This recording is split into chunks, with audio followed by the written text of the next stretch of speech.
வயசை பற்றி பேச போகிறதில்ல. ஏன்னா வயசாயிருச்சுன்னு கவலைப்படுறவங்க தான் வயசை பற்றி பேசிக்கிட்டே இருப்பாங்க. ஸோ இவங்களுக்கெல்லாம் வயசாயிடுச்சுன்னு கவலை வந்துருச்சு. எனக்கு இன்னும் வயசாகலை, நான் இன்னும் காதலிச்சுக்கிட்டு தான் இருக்கேன்.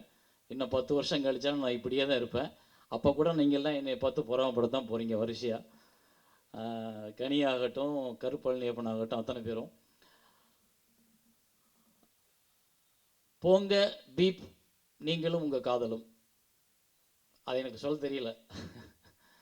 அந்த பொம்பளைங்களை டீ போட்டு கூப்பிடுறதுன்றது எனக்கு கொஞ்சம் கஷ்டமான விஷயம். இது வரைக்கும் நான் எந்த பொம்பளைக்கு டீ போட்டு கூப்பிடலை. அதனால் என்னை வந்தோன்னு சொல்ல சொன்னாங்க, அந்த டைட்டில் சொல்லுங்க அப்படின்னு. இல்லை, நான் சொல்ல மாட்டேன் அப்படின்ட்டு வந்துட்டேன் நான். இந்த தயாரிப்பாளர் திரு கண்ணன் அவர்கள், அவரோட எனக்கு தெரியாது, நான் இப்போ தான் முதல் முறையாக பார்க்குறேன். ஆனால் நிறைய அவரை பற்றி கேள்விப்பட்டிருக்கேன். இந்த படம் ஆரம்பித்த நாட்கள் வந்து எனக்கு நிறைய செய்திகளை ஒவ்வொருத்தலாம் மாறி மாறி மாறி சொல்லும் பொழுது அவரை பார்க்கணுன்ற ஒரு ஆர்வம் இருக்கும். எப்படி ஒரு முதல் படம் அந்த இயக்குனரை நம்பி அந்த கதையை கேட்டு அதுவும் முதல் படத்துல அவரே நடிக்கிறேன்னு சொல்லும் பொழுது அதையும் கேட்டுட்டு நீ இதை பண்ணுன்னு தைரியமாக ஒருத்தர் சொல்லும் பொழுது எனக்கு ஹென்றி சார் ஞாபகம் வந்தார். என்னை நம்பி எனக்கு படம் கொடுக்கும் பொழுது அவரை நான் பார்த்தது மாதிரி இப்போ நான் அவரை பார்க்கணுன்னு எனக்கு தோணுச்சு. ஸோ இன்னைக்கு தான் பார்த்தேன். அப்போ நான் சொன்னேன், இந்த படத்தோட டைட்டிலுக்கும் இந்த படத்தோட காட்சிகளுக்கும் இந்த படத்தோட தயாரிப்பாளர் வயசுக்கும் ஒரு பெரிய கேப் இருக்கு. எப்படி அவர் இதை சம்மதிச்சிருப்பாரு, எப்படி அதை எடுத்திருப்பாரு, எப்படி அதை புரிஞ்சிருப்பாரு, இந்த மாதிரியான ஒரு படத்தை எடுத்து அதன் மூலமாக ஒரு நல்ல விஷயத்த சொல்லணும் அப்படின்ற ஒரு கணிப்பு அவருக்கு எப்படி வந்திருக்கும்னு எனக்கு ஆச்சரியமாக இருந்தது. ஸோ அந்த தயாரிப்பாளருக்கு முதல்கள் என்னுடைய நன்றிகளும் வணக்கங்களும். ஏன்னா நீங்கள் நல்லா இருக்கணும் சார். உங்களை நம்பி நிறையா அசிஸ்டன்ட் கூட்டம் வெளியில் காத்திருக்கு. இந்த படம் ஓடின பிரகாரம் உங்கள் வாசல் கதவுகளை நிறைய அசிஸ்டண்டோட கைகள் தட்டும். ஒவ்வொரு அசிஸ்டண்டோட கதையும் பொறுமையாக கேளுங்க. ஒவ்வொருத்தருக்குள்ளேயும் ஒரு பாக்கியராஜ் சாரும் ஒரு விக்ரமன் சாரும் ஒரு பாரதிராஜா சாரும் ஒளிஞ்சிருக்காங்க. அவங்கள கண்டுபிடிச்சு நிறைய புது இயக்குநர்களுக்கு வாய்ப்பு கொடுங்க. வளர்ந்தவங்களை தயவு செஞ்சு தேடி போகாதீங்க. அதனால் உங்களுக்கு வந்து நிறையா மனப்பிரச்சனைகள் உருவாகும். ஏன்னா வளர்ந்ததுக்கப்புறம் அவங்க சொல்கிற விஷயங்கள் சரின்னு நமக்கு தோணாது, நம்ம சொல்கிற விஷயங்கள் சரின்னு அவங்களால புரிஞ்சுக்க முடியாது. ஆனால் புதுசாக படம் பண்ணணும்னு நோக்கி உங்கள் கதை வந்து தட்டுறவங்க வந்து கண்டிப்பாக உங்கள் கருத்துக்களுக்கு செவி கொடுத்து உங்களுடைய எண்ணங்களை மரியாதை செஞ்சு உங்களுக்கு ஒரு நல்ல படத்தை கொடுத்து அதன் மூலமாக தனக்கு ஒரு வாழ்க்கையை தேடிக்கணும்னு நிறைய அசிஸ்டன்ட் நம்பி இருக்காங்க. ஸோ அவங்களெல்லாம் நீங்கள் அடையாளம் கண்டுபிடிச்சி வெளியே கொண்டு வாங்க. உங்கள் பேனர் பெரிய பேனர் ஆகணும். ஏவிஎம் மாதிரி, வாகினி மாதிரி, கேஆர்கே அப்படின்னு போட்டாலே ஒரு கைத்தட்டுற அளவுக்கு ஒரு பெரிய பேனராக உங்களுடைய பேனர் மாறணுன்றது என்னுடைய உளமகிழ்ந்த ஆசை. ஏன்னா அதில் நீங்கள் இப்போ கொடுத்துருக்க உதவி இயக்குனர் ராமகிருஷ்ணன் வந்து என்னுடைய உதவி இயக்குனர் இருக்கிறேன்னு எனக்கு கூடுதலாக ஒரு ஒரு ஒரு ப்ரேயர் இருக்குது உங்களுக்காக. அந்த ப்ரேயர் வந்து என்னுடைய தாயின் மூலமாக நிறைவேறும். கண்டிப்பாக உங்களுக்கு உங்கள் பேனர் ஜெயிக்கணும். அதே நேரத்தில் வந்து இந்த படத்தோட இயக்குனர் திரு ராமகிருஷ்ணன் அவர்கள் வந்து என்னோட தேசிய கீதம் படத்துலேருந்து என்னோட பணிபுரிந்தார். கடைசியாக தவமாய் தவம் இந்த வரைக்கும் என்னோட கூட இருந்தார். வாழ்க்கையில் வந்து சில சம்பவங்கள் வந்து ஏதோ ஒரு காரணங்களுக்காகவே நடக்கும். நம்ம ஒவ்வொரு நாளும் ஒவ்வொரு மனிதர்களையும் கடந்து போகும் பொழுதெல்லாம் எங்கேயோ ஏதோ ஒருத்தர் வந்து நம்மக்கிட்ட எங்கேயோ ஒரு மூலையில் சந்திப்பாங்க, எங்கேயோ ஒரு இடத்துல உதவுவாங்க, எங்கேயோ ஒருத்தர் கை தூக்கி விடுவாங்க, இல்லை எங்கேயோ ஒருத்தர் நமக்கு எதிரியாக கூட மாறுவாங்க. ஸோ கால்கள் நம்ம கடந்து போகிற ஒவ்வொரு சம்பவங்களும் ஏதோ ஒரு காரணமாகத்தான் இருக்கும். மாற்றங்களை நோக்கியே நமது பயணம் போய்கிட்டே இருக்கும். ஸோ அப்படி என்னோட ராமகிருஷ்ணன் பயணமான அந்த நாட்கள் எத்தனையோ நாட்கள் வந்து நானும் வந்து இரவு நேரங்களில் பேசிக்கிட்டு இருக்கும் பொழுது, திட்டிகிட்டு இருக்கும் பொழுது, கோவப்படும் பொழுது, இல்லை அவனை நான் அடிக்கும் பொழுது, இல்லை படங்களில் வேலை பணிபுரியும் பொழுது அந்த படத்துக்காக 2 பேரும் என்னுடைய உதவி இயக்குநர்கள் மாதிரி ஒரு நல்ல டீம் வந்து இந்த இண்டஸ்ட்ரியில் எல்லா இயக்குநர்களுக்கும் கிடைச்சிருக்காங்களான்னு தெரியாது. ஏன்னா அவ்வளோ மாடாக வளர்ப்பாங்க.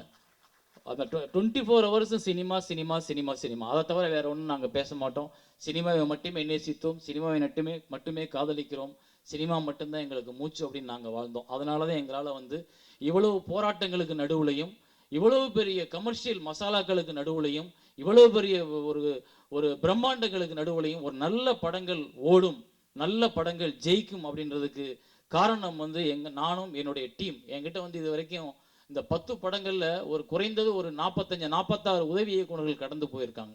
அந்த 46 பேரோட உழைப்பை வந்து நான் மறக்கவே முடியாது. ஒவ்வொருத்தரும் ஒவ்வொரு இடத்துல ஒவ்வொரு வகையில் வந்து நான் இன்னைக்கு இந்த இடத்துல இருக்கேன்னா அதுக்கு பின்னாடி வந்து ஒரு 46 தூண் இருக்குது. அந்த 46 தூண்கள் தான் என்னை கொண்டு போய் ஒரு சேரனா. இப்போ விக்ரமன் சார் சொல்லும்போது ஆட்டோகிராஃபை பற்றி அப்படி பேசினார்னா, ஆட்டோகிராஃப் ஆரம்பிக்கும் போதெல்லாம் உங்களுக்கு தெரியாது, நானும் என் உதவி இயக்குநர்களும் சாப்பிட காசு இல்லை.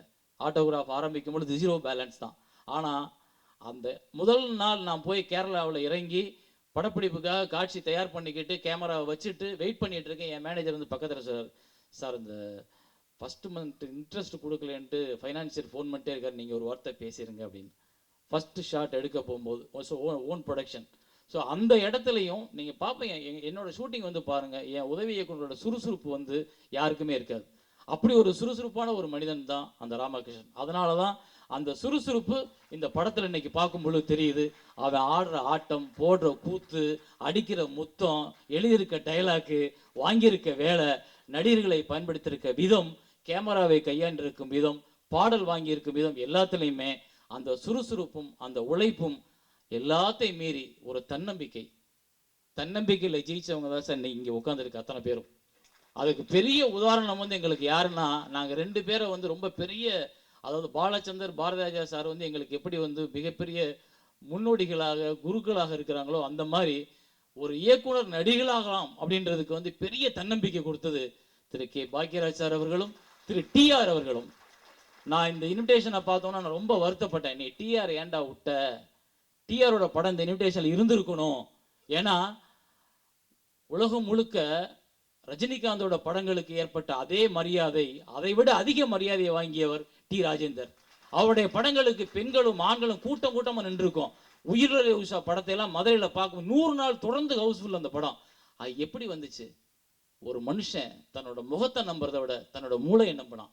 எனக்குள்ள இருக்க மூளை அவ்வளவு சக்தி வாய்ந்ததா, இந்த மூளையால வந்து இந்த உலகத்தை திருப்ப முடியும், இந்த மக்களை திருப்ப முடியும், அறிவுதான் அழகை விட சிறந்ததுன்னு சொல்லி வைக்க முடியும்ன்றத அந்த ஒவ்வொரு இயக்குனரும் ப்ரூவ் பண்ணாங்க. அதில் எங்களுக்கு முன்னோடியா முதல்ல ப்ரூவ் பண்ணது திரு கே பாக்யராஜ் சார் அவர்களும் திரு டிஆர் அவர்களும். அவங்களுக்கு நாங்கள் வந்து எங்களுடைய தலை சார்ந்த வணக்கத்தை தெரிவித்துக் கொள்கிறோம். ஏன்னா பாக்யராஜ் சார் இல்லைன்னா நாங்கள்லாம் கிடையாது சார். கண்டிப்பாக சார். நான்லாம் மேலூர்லேருந்து பஸ் ஏறும்பொழுது பாக்யராஜ் சார் போட்ட அந்த கண்ணாடி அந்த கிப்பியை வச்சுருந்த பெல் பாட்டையும் போட்டுட்டு நான் பாக்யராஜ் சார் மாதிரியே இருக்கேன் அப்படின்னு சொல்லிட்டு தான் சார் வந்தேன். அது வந்ததுனால தான் சார் இன்னைக்கு என்னால் ஜெயிக்க முடிஞ்சு. நான் வந்து ரஜினி மாதிரி வரணும், கமல் மாதிரி வரணும்னா இன்னைக்கு எங்கேயோ ஒரு ஜூனியர் ஆர்டிஸ்டாக ஒரு மூலையில் நின்றுப்பேன் சார். பாக்யராஜ் சார் மாதிரி ஜெயிக்கணும்னு சொல்லி வந்து சார். ஆனால் உங்களவுக்கு நான் ஜெயிக்கலை. ஆனால் ஒரு ஓரத்தில் ஒரு சேரனா உட்கார்றதுக்கு எனக்கு ஒரு இடம் கிடைச்சிருக்கு சார். எனக்கு அந்த இடத்த கொடுத்த உங்க உழைப்புக்கு நாங்கள் மரியாதை செலுத்துறோம் சார். அனைத்து ஒட்டுமொத்த இயக்குநர்களும், ஒட்டுமொத்த உதவி இயக்குநர்களும், ஒட்டுமொத்த இயக்குநர்களாக இருந்த நடிகர்களானவர்களும் உங்களுக்கு தான் சார் நாங்கள் கடமைப்பட்டிருக்கோம். நீங்கள் போட்ட ரோட்டில் தான் நாங்கள் அத்தனை பேர் இன்னைக்கு பயணப்பட்டுக்கிட்டு இருக்கோம். அந்த ரோட்டில் பயணமாகறவன் தான் அடுத்து ஒரு பஸ்ஸில் ஏறி இருக்கான் மிஸ்டர் ராமகிருஷ்ணன். அந்த ராமகிருஷ்ணனை சந்திச்சப்போ எனக்கு நல்லா ஞாபகம் இருக்குது. ராமகிருஷ்ணனுக்கு ஞாபகம் இருக்குன்னு நினைக்கிறேன். தேசிகீதம் படம் ஷூட்டிங்லாம் போயிட்டு வந்துட்டோமா? ஆமாம், போயிட்டு வந்துட்டதுக்கப்புறம் அந்த ஆஃபீஸில் பேசிக்கிட்டு இருக்கோம். அப்போ தான் அவன் எங்கிட்ட சேர்ந்து முதல் படம் வேலை பார்த்துருக்கான். ஏதோ ஒரு கிராமத்துலேருந்து வந்திருக்கான். அப்போ அவனுக்குள்ள எவ்வளவு கனவுகளும், எவ்வளவு எதிர்பார்ப்புகளும், எவ்வளவு வாழ்க்கையை பற்றிய தேடல்களும் இருக்கும்னு எனக்கு தெரியும். டிஸ்கஷன் உட்காந்து பேசிகிட்டே இருக்கும் பொழுது ஒரு மத்தியானம் ஒரு 1:30 மணி இருக்கும். திடீர்னு படியில் கீழே சாப்பிட இறங்கும்போது டப்பு அப்படி சுருண்டு விழுந்துட்டான் கீழே. சுருண்டு விழுந்த உடனே போய் பார்க்குற கை காலெல்லாம் அப்படியே விரைச்சிருச்சு. ஒன்றுமே புரியல. ராமகிருஷ்ணன் தட்டுற ஒன்றுமே மூச்சு பேச்சு இல்லை. அப்படியே எனக்கு அப்போ வண்டி ஓட்ட தெரிஞ்சது என்னோட அதிர்ஷ்டம். அப்படியே தூக்கி என்னோட ஹோண்டா சிட்டி வண்டி இருந்துச்சு, தூக்கி உள்ளே போட்டு நான் என்ன வேகத்தில் வண்டி ஓட்டினே தெரியாது. அந்த வண்டியை ஓட்டிட்டு போய் வாகினிக்குள்ளே உள்ளே விட்டு அவனை நானே ஸ்ட்ரக்சர் எடுத்து உள்ளே போட்டு உள்ளே கொண்டு போய் சார் சீக்கிரம் காப்பாற்றுங்க சார், சார் என்னன்னு தெரியல சார், மயக்கமாக கிடக்க சார் சொல்லி அந்த பதட்டம் வந்து எனக்கு அவ்வளவு பயம். ஏன்னா ஒரு மனிதனை இழக்கிறான்றதை விட ஒரு கனவை சுமந்த ஒரு மனிதனை இழப்பது இந்த வாழ்க்கையில் கொடுமை. அந்த கனவை சுமந்த மனிதனை இழந்து விட கூடாதுன்றதுக்காக அவ்வளவு என்ன பண்ண அதிர்ஷ்டம், கடவுள், பிரேயர், நம்பிக்கை அவனை வந்து ஒரு நாளில் அப்படி வெளியே வந்துச்சு. சரியானா பயப்படாத, என்னைக்குமே நம்பிக்கை தளர விடாத. நம்ம உடம்புல இருக்க நோய் நம்மளுடைய தன்னம்பிக்கை முன்னாடி தோத்து போகணும். நம்ம உடம்புல இருக்க வியாதிகள், நம்மளுடைய வறுமை நம்மளோட தன்னம்பிக்கைக்கு முன்னாடி தோத்து போகணும். தன்னம்பிக்கை ஜெயிக்கணும். வெளியே வா, உன்னால முடியும்னு சொன்னேன். அண்ணன் இழந்து போறான்னு. இன்னைக்கு நான் அன்னைக்கு விட்டுருந்தேன்னா ஒரு டைரக்டரை நாங்கள் இழந்திருப்போம். இன்னைக்கு அவனை கொண்டு வந்து ஒரு டைரக்டரை நிப்பாட்டி பார்க்கும் பொழுது ஒரு பெரிய சந்தோஷம். அவர் வந்து இந்த படம் ஆரம்பிச்சதுலேருந்து இந்த ஆடியோ ரிலீஸ் இன்விடேஷன் கொண்டாந்து கொடுக்குற வரைக்கும் என்கிட்ட பேசலை. எல்லாரும் நிறைய பேர் வந்து சொன்னாங்க, உங்கள் அசிஸ்டன்ட் படம் வச்சிருக்காரு சொன்னாரா சார்? சார் ராமகிருஷ்ணன் படம் ஷூட்டிங் போலையே, பார்த்தீங்களா, போனீங்களா? அப்படிங்கும்போது எனக்கு ஒரு கோபம் இருந்தது அவன் மேலே. என்னன்னா, ஏன் அவன் சொல்லலை, ஏன் இவனும் எல்லாரும் மாதிரி நடந்துக்கிறான்? சினிமாவில் வெற்றியை எதிர்பார்க்கலாம், லாபத்தை எதிர்பார்க்கலாம், பெயரை எதிர்பார்க்கலாம். ஆனால் சினிமாவில் நன்றியை மட்டும் எதிர்பார்க்கவே கூடாது. நமக்கு ஏமாற்றம் மட்டும்தான் மிஞ்சும். ஆனால் இவனும் அந்த லிஸ்ட்டில் சேர்ந்துட்டானோ எனக்கு அப்படின்னு எனக்குள்ள ஒரு கோபமும் ஒரு அழுகையும் கூட வந்தது. ஆனால் அவன் கடைசியாக என்கிட்ட வந்து இன்விடேஷனுக்காக பேர் போடணும் வந்து கேட்டப்போ, எதுக்கு நீ என்னை தேடி வந்த அப்படின்னு கேட்டேன். நான் ஆடியோ ரிலீஸுக்கு வரணும் அப்படின்னு சொன்னார். இவ்வளோ நாளாக என்கிட்ட தெரியப்படுத்தலை, இவ்வளோ நாளாக நான் படம் பண்ணுறேன்னு சொல்லலை. யார் யாரோ வந்து என்கிட்ட கேட்கும்போது எனக்கு வெட்கமாகவும் அவமானமாகவும் இருந்துச்சு.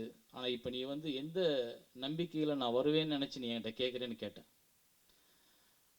அப்போ அவன் சொன்னான், இல்லை சார், 4 வருஷமாக நான் போராடிட்டேன்.